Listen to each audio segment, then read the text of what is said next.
Hello traders, this है Anirudh here. आज 14th of May 2024। तो यहाँ पर मैं एक कंप्लीट प्राइस एक्शन रिलेटेड एक लर्निंग वीडियो प्रोवाइड करने की कोशिश करूँगा based on my recent pick on M&M। तो मैंने यहाँ पर 2200 के ऑलमोस्ट एवरेज प्राइस पे इसको बाय किए हैं with a market holding value of 35 lakhs, which is currently giving us a profit of 1.3 lakh. All right.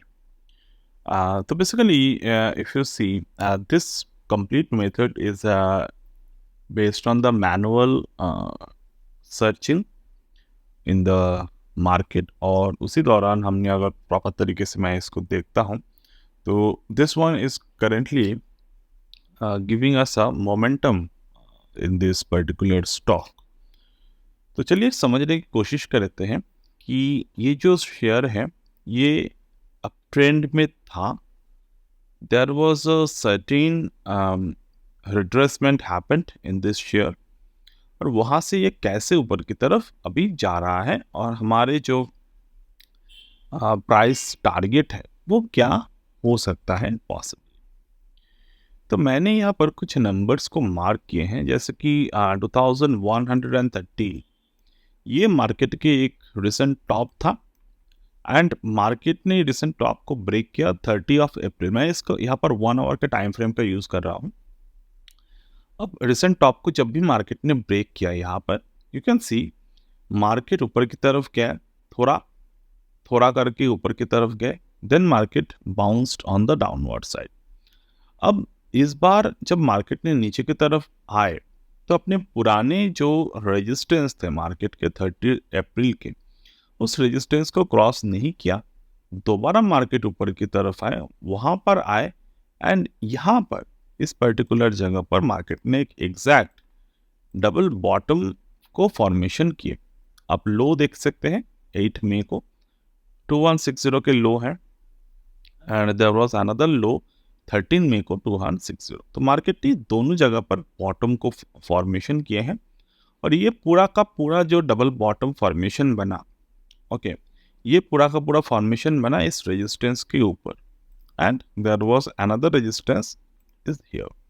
ये दोनों रेजिस्टेंसेस के ऊपर मार्केट की डबल बॉटम फॉर्मेशन हुए। नाउ ये जो दोनों रेजिस्टेंस थे, ये दोनों रेजिस्टेंस कोई मतलब बहुत सिंपल रेजिस्टेंस नहीं थे।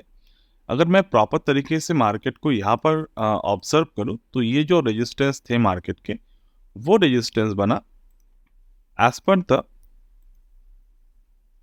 प्राइस टर्निंग थ्योरी, यानी कि एलियट वेव के जरिए। तो एलियट वेव क्या बोलते हैं कि जब भी मार्केट अपने प्रीवियस रेजिस्टेंस के ऊपर अपना सपोर्ट बनाते हैं तो वहाँ से मार्केट जो है वो बुलिश टर्न होते हैं, और उसके जो यूजुअल टारगेट हमें देखने को मिल सकता है वो मिल सकता है यहाँ से। ये एक प्रॉपर रेजिस्टेंस है, ये रेजिस्टेंस से लेकर ये सपोर्ट। तो पूरा का पूरा जो प्राइस टारगेट है वो डिपेंडेबल है up to 1.272 level, up to 1.618 level तक जाने के लिए। तो रिसेंटली अगर मैं इस पर्टिकुलर जगह पर देखता हूँ तो यहाँ पर मार्केट ने एक ट्रेंड लाइन ब्रेक किए, और ये ट्रेंड लाइन ब्रेक के बाद where we see market started moving on the upward side. So we bought in the retracement, and we are now enjoying the profit when the stock is going on the upward side, right? So now next thing what we can observe in this particular share in its monthly chart। मैं पुराने drawings को delete करता हूँ, और ये जो monthly chart है, monthly chart बहुत दिनों से यहाँ पे अप ट्रेंड में है। मैं एक बात पहले क्लियर कर दूँ, ये जो शेयर है ये मेरे पास पहले भी होल्डिंग में था, और अभी भी ये नए होल्डिंग मैंने ये स्विंग के लिए अलग से ये अकाउंट सेटअप किए हैं। तो ये स्विंग के लिए ट्रेडिंग है। अब मैं अगर इसको लॉन्ग टर्म होल्डिंग मेरे पोर्टफोलियो में जो इसकी बात है, वो मैं मंथली चार्ट की जो क्लोजिंग है वो 2.618 पे हो रहा है। तो in the monthly chart closing अगर 2202 के ऊपर होते हैं तो definitely we could possibly hit the 3000 plus level in the upcoming time. ये वक्त लगेगा, बट डेफिनेटली ये होगा। एंड अगर मैं इस पर्टिकुलर शेयर को, ये स्विंग ट्रेड को इन्वेस्टमेंट की तरफ ले जाता हूँ, तो I would like to hold the investment, but ये मेरे फ़िलहाल के इन्वेस्टमेंट के लिए इस अकाउंट से ले जाने की कोई भी मेरी इच्छा नहीं है।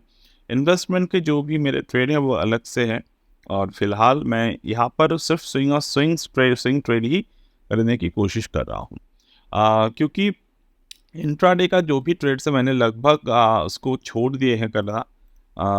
मेरी कोशिश रहेगा अभी मैं इंट्राडे ट्रेड पे ज़्यादा फोकस ना करूँ, because of the large volatility happening in the market after Covid. मैंने इंट्राडे पे ऑप्शन ट्रेडिंग करना स्टार्ट किए थे, एंड जैसे जैसे वक्त बीत रहा है वो जो मार्केट का वोलेटिलिटी है, वो जो वॉल्यूम चंक है, वो धीरे धीरे कम हो रहा है। सो आई डोंट फील कि अभी यहाँ पर कैपिटल डाल के इतना हेडेक लेने का कोई फ़ायदा है। तो मैं धीरे धीरे स्विंग ट्रेड की तरफ ही फोकस कर रहा हूँ। जैसे मार्केट होते हैं, मार्केट का मार्केट आपके साइकिल के हिसाब से चलता है, और आपको भी मार्केट के हिसाब से ही चलना होगा। आपके हिसाब से, मेरे हिसाब से मार्केट नहीं चलेगा। तो आई सजेस्ट कि धीरे धीरे आप भी अगर इंट्राडे को छोड़कर स्विंग पे ध्यान देंगे तो वो ज़्यादा बेहतर आपके लिए रिजल्ट देगा। Even there are many traders in जो मेरे स्टूडेंट्स हैं, वो अभी भी इंट्राडे पे फोकस कर रहे हैं, and they are doing great.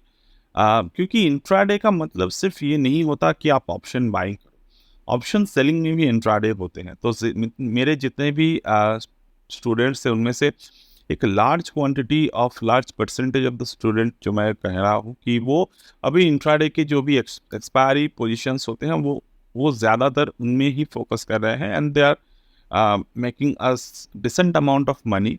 Huge तो नहीं कह सकते, क्योंकि ह्यूज के लिए ह्यूज आरओआईज की ज़रूरत होते हैं, बट वहाँ पर ह्यूज रिस्क भी ज़्यादा आपको निकालने होते हैं। जैसे कि आज की मैं बात करूँ, कल की मैं बात करूँ, तो इंट्राडे में प्रॉफिट तो हुआ, बट वो प्रॉफिट क्या हुआ है, बहुत सारे दिक्कत आने की बात। बट कैश पे फोकस करने से आपको क्या फ़ायदा होगा कि ये जो टाइम के फैक्टर है वो आपको नहीं दिक्कतें देंगे। मैं इस पे एक टोटली वीडियो बनाने की बात सोच रहा हूँ कि कौन से अच्छा है, कौन से आपके लिए सही है। मैंने बहुत सारे मेथड पे, जितने जितने मेथड्स पे काम किए हैं, इवन आफ्टर लॉकडाउन मैंने अपने जितने भी लर्निंग के प्रोसेस थे उन सारे के सारे को रिफाइनमेंट किए, फंडामेंटल्स को रिफाइन किए, क्योंकि वो वक्त था वहाँ पर सिर्फ मुझे नहीं, हर एक इन्वेस्टर को एक वक्त पे ऐसा लगा था कि कुछ काम नहीं आ रहा है, ना तो फंडामेंटल ना तो data, because that was a huge thing happened in the market. वो नई चीज़ें थे, तो बहुत सारे समय हमें लगा उससे सही तरीके से ठीक करने में। बट एक चीज़ जो मैंने ऑब्जर्व की उस वक्त भी इस वक्त भी, कि टेक्निकल्स जो एलियट वेव में लिखा है, जो फिबोनाची में है, जो गैन में है, उनमें कोई भी चेंजेस नहीं आए, because they are not dependable. They are price following method, they are price based method, they are price action method. तो मुझे लगता है कि बहुत सारे चीज़ों को, जब भी कोई एक इंडिकेटर, जो जो भी एक स्ट्रैटेजी, बहुत सारे चीज़ों को चीज़ों के बाद भी काम करते रहते हैं, तो वो हमें नहीं छोड़ना चाहिए, उसको हमें करने की ज़रूरत है until we are doing this business. So that's it for today as of now. And मुझे अगर वक्त मिलता है तो मैं मेरे और 2 पोर्टफोलियो स्टॉक के बारे में डिस्कस करूँगा यहाँ पे। And that's it for today as of now. We'll get back in